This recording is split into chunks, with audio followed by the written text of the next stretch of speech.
তার উদাহরণ দেওয়া আছে, বহু বহু বহু উদাহরণ।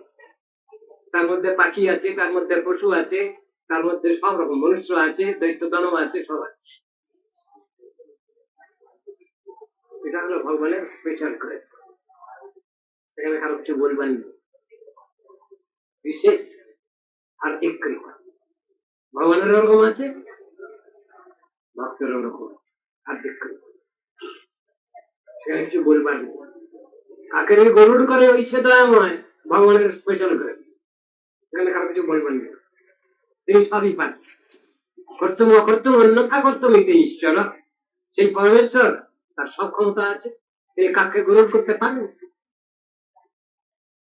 কাক যদি নিজে বলে আমি গরুড়, হবে না, কিন্তু কাকে তিনি গরুড় করতে পারেন, এই ক্ষমতা তিনি রাখেন। উদাহরণ বহু, বহুতর উদাহরণ আছে। আমরা যেন অহংকারী না হয়ে পড়ি, সেই কথাই এখানে শিক্ষা। কাকস্য চঞ্চু যদি স্বর্ণযুক্তা মাণিক্য যুক্ত চরণ চৌতস্য একৈক পক্ষে গজরাজ মুক্তা হাতি কাক নচরাজ হংস। সুতরাং সাধক সাধীকে কোন রকম অহংকার থাকবে না। অহংকার যদি থাকে, মানবিমান যদি থাকে, বা পূজা প্রতিষ্ঠাটা যদি থাকে, ঈর্ষা হিংসা মাত্র যদি থাকে, হবে না, সব বরবাদ, সব মাইনাস হয়ে যাবে। এই কথা শাস্ত্রে বুঝাচ্ছে, এ কথা ভুললে হবে না। এটা মহাপ্রভু যে কথা বললেন, নাদপি শুনিছেন তরোরপি সহিত পূর্ণা অমানি না মানবেন কীর্তনীয় সদা। কীর্তন কে করবেন, আর কীর্তন করবার অধিকার? এক কথায় উত্তর রয়েছে, অমানি মানব হইলে কীর্তনের অধিকার। অমানি মানব না হলে কীর্তনের অধিকার পাওয়া যায়। আগে অমানি মানব হতে হবে, তবে শ্রী ভগবানের নাম রূপ গুণ লীলা কথা কীর্তনের অধিকার। আর যদি অমানি মানব না হওয়া যায়, কীর্তন কোনোভাবেই হবে, তাকে কীর্তন বলা হবে না। যেমন ভাগবত শুনতে বসেছিলেন বহু মনি ঋষি, তার সঙ্গে একটা ভূত প্রেত বসেছিল, তার নাম আপনারা সবাই জানেন, একটা প্রেত ধন্ধুকারী, সেও ভাগবত শুনছিল। আর বহু মনি ঋষি, বহু রাজা মহারাজা সব ভাগবত পাঠ শুনছিলেন। কিন্তু ভাগবত পাঠের শেষে মাত্র একখানা দিওয়ান এসেছিল কেন? শুধু একজনকে নিয়ে যাওয়ার জন্য এসেছিল কেন? সেইটাই ছিল সব শ্রোতাদের প্রশ্ন। আমরাও তো ভাগবত শুনলাম, গোকর্ণ ভাগবত পারায়ণ করলেন, আমরাও ভাগবত শুনলাম, আমাদের জন্য বিমান কেন এলো না? সকলের প্রশ্ন। একটা লোকের জন্য বিমান এসেছে। তখন গোকর্ণ বলেছেন, আপনাদের শ্রবণ ঠিক হয়নি। এই প্রেত যেভাবে ভাগবত শ্রবণ করেছে, এর শ্রবণ মনন নিধিধ্যাসন সব একসঙ্গে হয়েছে, আপনাদের ওটা হয়। সুতরাং আপনাদের জন্য বিমান আসে।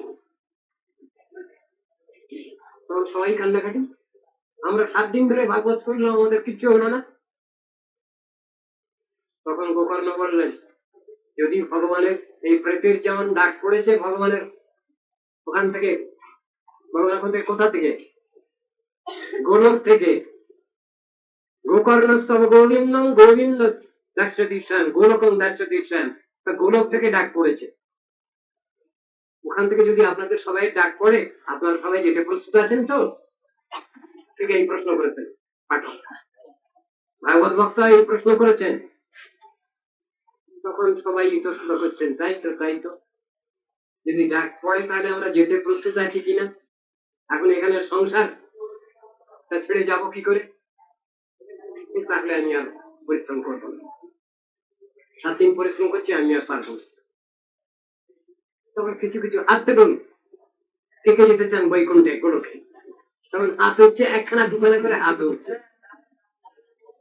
নাই আমার পর্দায় পোষাবে। তখন বহু হাত উঠে গেছে।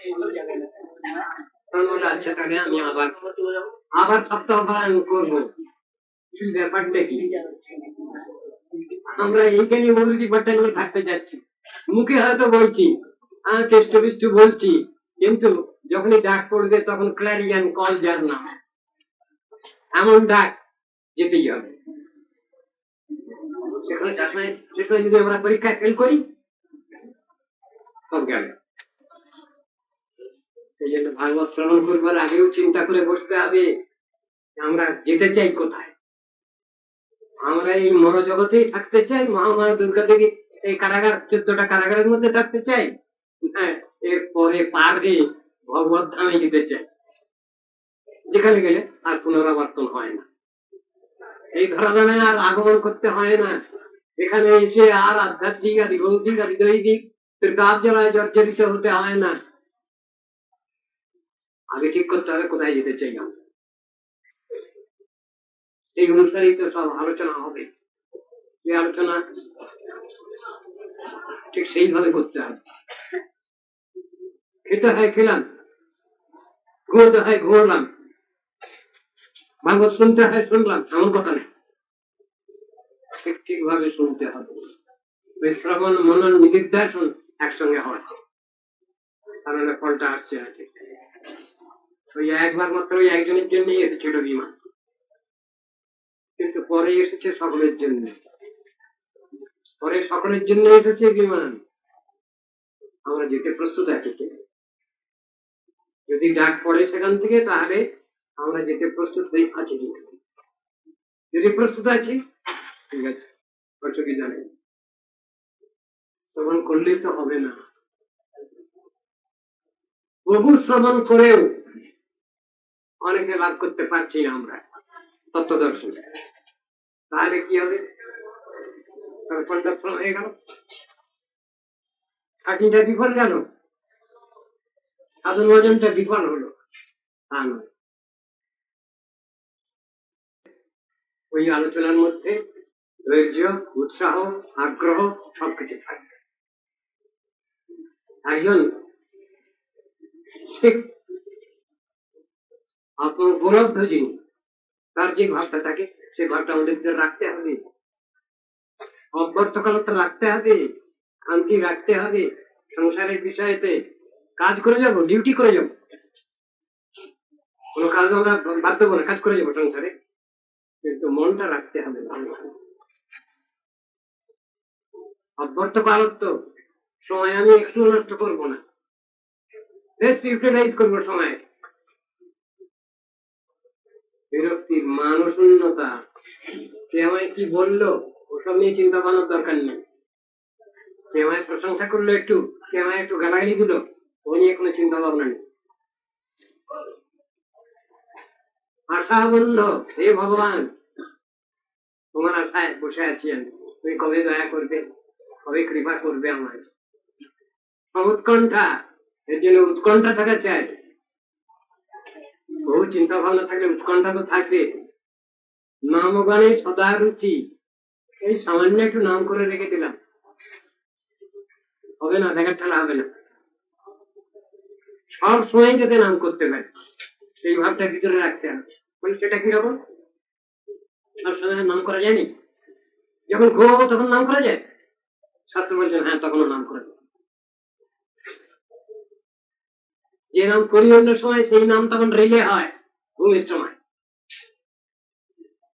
স্বপ্নে রাধা গোবিন্দ দেখে, এটা সাধন ভজনের ফল।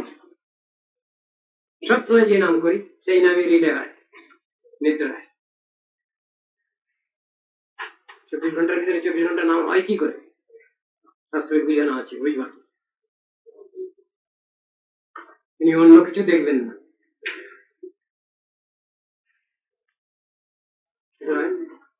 ভাবটা ওই রাখতে হবে। সংসারে বাস করি, কাল দুজন লোক এসেছিলেন আমার কাছে, এসে বলছিলেন সাধু বাবা আপনি বলুন স্বামীজি, আমরা তো গৃহস্থ লোক, আমাদের জন্য কিছু সহজ সরল ব্যবস্থা কিছু আছে নাকি? আমি বললাম আপনাদের জন্য সহজ সরল কোনো ব্যবস্থা নেই। একই ব্যবস্থা, একই ব্যবস্থা সকলের বলে না। একজন ব্রহ্মচারীর যে ব্যবস্থা, একজন গৃহস্থেরও সেই ব্যবস্থা, একজন বানপ্রস্থেরও সেই ব্যবস্থা, একজন সন্ন্যাসীরও সেই ব্যবস্থা, একই। আমাদের জন্য কোনো কনসেশনেবল না, কোনো কনসেশন নেই, কোনো কমিশনও নেই আর কোনো কনসেশনও নেই, একই। আর সেই কথাই শাস্ত্রের সব জায়গায় আছে। গৃহস্থ বৈরাগী দুহে বলে গোড়া রায়, দেখো নামবে না যেন দিন নাই যায়, একই কথা, একটু এদিক ওদিক কিছু কনসেশন। আবার কনসেশনের কথা বলছেন কেন? ওটা তো আশ্রম। আপনি যদি বলছেন গৃহস্থ, তাহলে ওটা তো আশ্রম। আশ্রমকে আশ্রমের মতো রাখুন। ব্রহ্মচর্য যদি আশ্রম, সন্ন্যাস যদি আশ্রম, তাহলে এটাও তো আশ্রম। আশ্রমকে আশ্রমের মতো রাখুন, পবিত্র রাখুন। আপনি উল্টোপাল্টা ক্রিয়াকরি করতে বলেছে, আপনি উল্টোপাল্টা করছেন কেন? অন্যায় করছেন কেন? না, অন্যায় তো কিছু করতে হচ্ছে, কেন করতে হচ্ছে? আপনি সাধুভাবে জীবনযাপন করে করুন, আয় করুন, উপায় করুন, এই নিয়ে চলুন। আমাদের অন্যায়টা করতে হচ্ছে কি? তাহলে তো ঘরে ঘরে সবই তো তাহলে এ আছে আজকাল। যেমন ঋষি পুত্র নাম রচনা কর, দস্যবৃত্তি করে সদা বনের ভিতর। তাহলে তো সবাই চবন, ঋষি পুত্র রত্নাকর দস্যু সবাই। আপনাকে করতে বলছে কেউ উল্টো পাল্টা, আপনি চলুন না ঠিক সেইভাবে। তবে কোনো কিছু কনসেশন, কোনো কনসেশনের ব্যবস্থা নেই, কনসেশনের টিকিট নেই এখানে। শাস্ত্রে তো ওই দেখা আছে। কেউ কেউ বলছেন দেখুন আমরা দেখি লোক, সব সময় কাজ করতে হয়। কার জন্য কাজ করছেন? কার জন্য কাজ করবেন? আত্মকল্যাণের জন্য তো কাজ করবেন। সংসারে কাজটা করবেন কার জন্য? আর ভগবানের জন্য কিছু করবেন না তো? সব ছেলেপুলের জন্য করবেন, আত্মীয় স্বজনের জন্য করবেন তো, ভগবানের জন্য কিছু করবেন না তো? এটি তো প্রতিজ্ঞা। আপনি বাস করবেন সংসার ভগবানের সঙ্গে, আপনার সংসার নাই, ভগবানের সংসারে আপনাকে বাস করতে হবে, এটাই বলছে। আমরা তো মায়ের সংসারে বাস করি, কিন্তু বাস করতে বলছেন ভগবানের সংসারে। কৃষ্ণের সংসার কর্ম ছাড়িও না চার, জীবে দয়া নামে রুচি, সর্বধর্ম সার, এই কথা তো বলছি। অপরাধ শূন্য হইয়া লহ কৃষ্ণ নাম, কৃষ্ণ মাতা, কৃষ্ণ পিতা, কৃষ্ণ ধন প্রাণ, কৃষ্ণের সংসার করো ছাড়িও না চার, জীবে দয়া নামে রুচি, সর্বধর্ম সার। তাহলে সকলকে তো একই কথা বলেছে। আপনি কৃষ্ণ সংসারে থাকছেন না কেন? গৃহস্থদের সম্বন্ধে কি লেখা আছে? পান্থ সঙ্গম, পান্থ সবাই বাসের মতো থাকতে হবে ঘরে, গৃহস্থদের বোধে রয়েছে। গৃহস্থ যদি অত্যন্ত আসক্ত হয় সংসারের প্রতি, তার আত্মীয় স্বজনের প্রতি, তাহলে তার কাজকারী হবে না, চলবে না, তাহলে তাকে গৃহস্থ বলা হবে, সেই কথা বলা হয়েছে। তাদেরও থাকতে হবে ধর্মসভায় বাসের মতো, 1 রাত 2 রাত 3 রাত, তারপরে থাকে না। ঠিক সেই রকম অনাসক্ত ভাবে সংসারে বাস করার কথা লেখা আছে। ওদের পক্ষে একই রকম কথা আছে লেখা। কেউ মঠ মন্দিরে যদি আছে তার কর্তব্য দায়িত্ব আছে, কেউ গৃহী আছেন, গৃহস্থ হয়ে আছেন, তারও কর্তব্য দায়িত্ব আছে, কিন্তু সর্বোপরি কর্তব্য যেটা, সেটা ভুললে চলবে, সেটা হলো সাধন ভজন। এটাকে বললে হবে সাধন ভজন। সাধন মানে ভগবানের প্রতিকামনায় সংসারে কর্মাচরণ, এর নাম সাধন। আর ভজন মানে সাধন যখন শেষ হয়েছে, পরিপক্ক অবস্থা, তখন ভজন কথা এসেছে। সাধন ভজন একসঙ্গে বললেও এক কথা নয়, অনেক তফাৎ। সাধন যখন আছে তখন সাধন চলছে, চেষ্টা চলছে। আর ভজন যখন পাকাপোক্ত অবস্থা, তাকে বলে ভজন। ভজনের সময় আর ভুল ভ্রান্তি হবে না, কিন্তু সাধনের সময় পদে পদে ভুল হতে পারে। সেই কথাই শাস্ত্রে বলা আছে, ভগবত প্রীতি যারা লাভ করেছেন তারা ভজন করছে। আর সাধন সাধক সাধিকারাই করবে সাধন, সেটা অনর্থ মুক্ত অবস্থা নয়, অনর্থ যুক্ত অবস্থা। অনর্থ মুক্ত যখন, তখন তুমি সিদ্ধ মহাত্মা, তার কথা তো স্বতন্ত্র, তখন তার হয়ে গেছে। কোন রকম মুক্তি পেলে বাঁচি, মুক্তি পেলে হয়ে গেল, হয়ে যাবে আপনার সব। বলে হ্যাঁ, বলে আর তো কিছু করতে হবে না, কে বললো আপনাকে? আপনি মুক্ত হয়ে গেলে কিছু করতে হবে না, তাই তো মনে করছি না। মুক্ত হয়ে গেল আপনার ডিউটি আর সহস্রগুণে বাড়বে, এই কি মশাই? এখানে এতদিন কষ্ট করে গেলাম, আবার মুক্তি, মুক্তি পেলে আবার কষ্ট?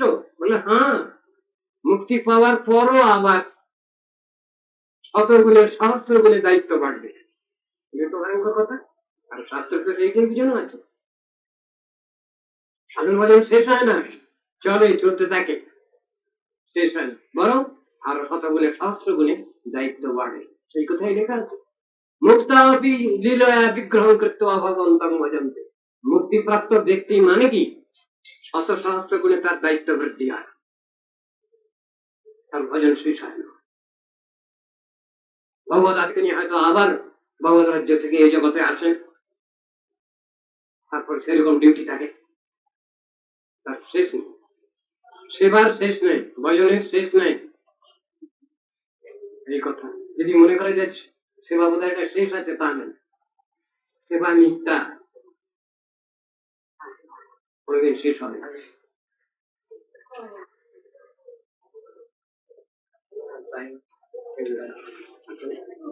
কিন্তু त्रैव च पद्यानां पावने तो वैष्णवी। कुछ भी